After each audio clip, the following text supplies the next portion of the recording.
Hello, everyone, and welcome to this podcast series in collaboration with QubitHub and the U.S. Research Software Engineer Association.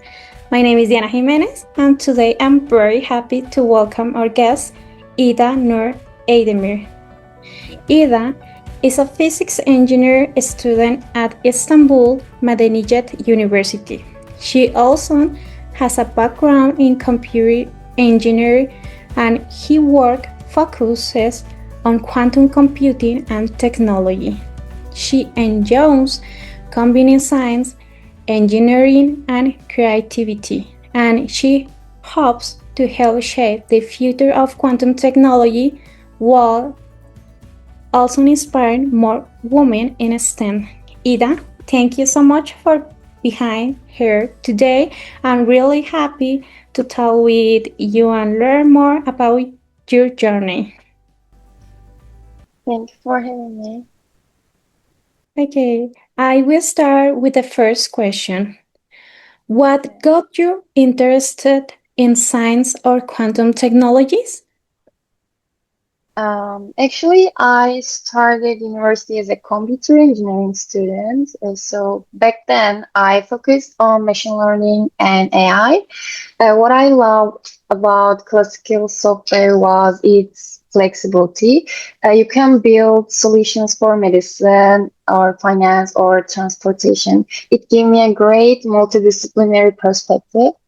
And in the beginning, I felt a bit lost because uh, after 2 years, it stopped being exciting for me. I wanted a bigger challenge and I wanted to push the boundaries. So even though I didn't know anything about quantum computing at the time, I took a risk and switched it to physics engineering.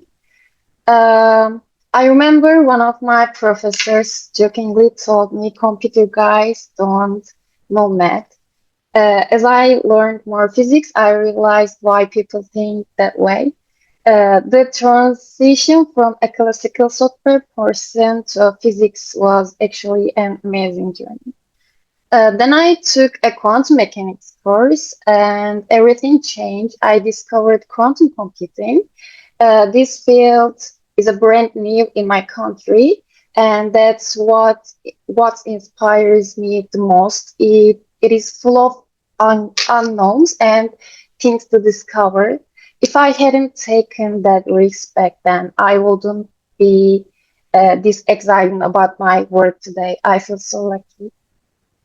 That's really interesting to hear. I like how different people find their way into science in different moments. Now, I would like to go to the next question.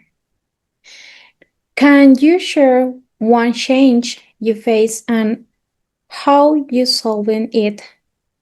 Okay, at the first and perhaps most profound, I was shifting my mindset from a computer engineering to physicist.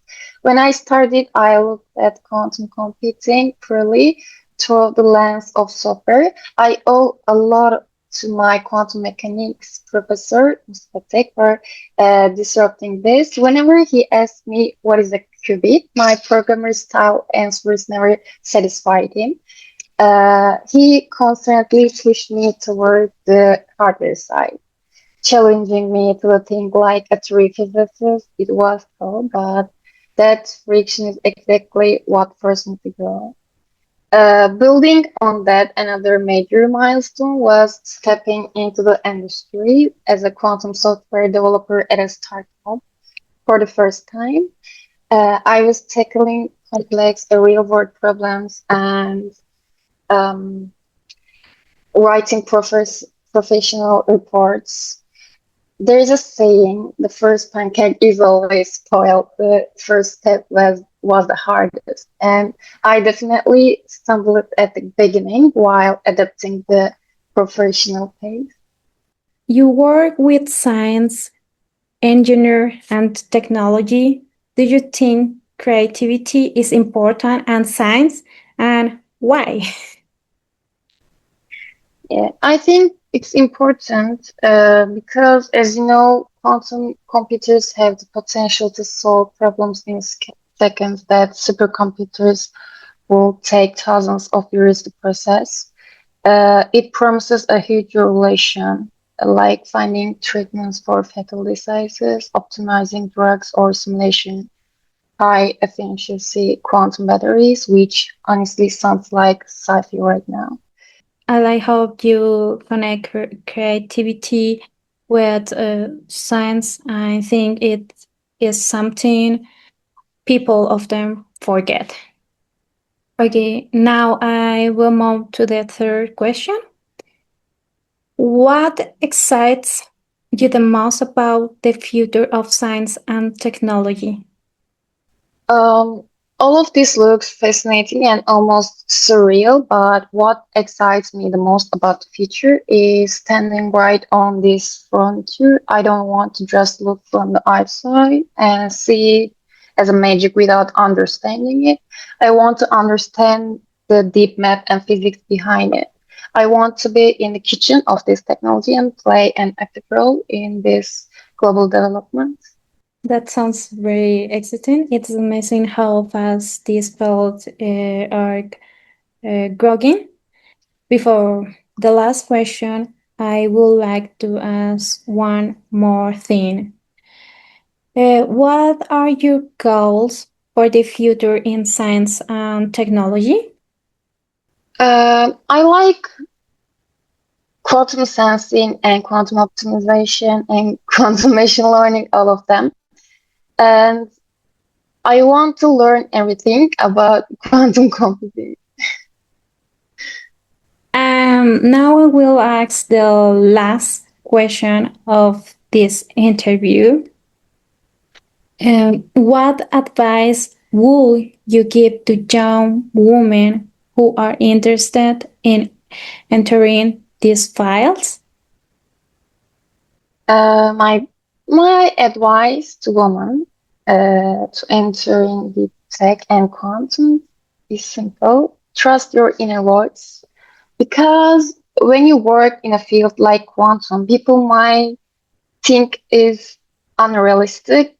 You might find it hard to explain your work or prove yourself to them. But at the end of the day, your passion doesn't need to make sense to anyone else. Thank you so much, Ida, for sharing your experience and your story with us today. I really enjoyed this conversation. And thank you to everyone who joined us today. We hope this interview inspires more students and young women exploring science, technologies, and quantum technologies.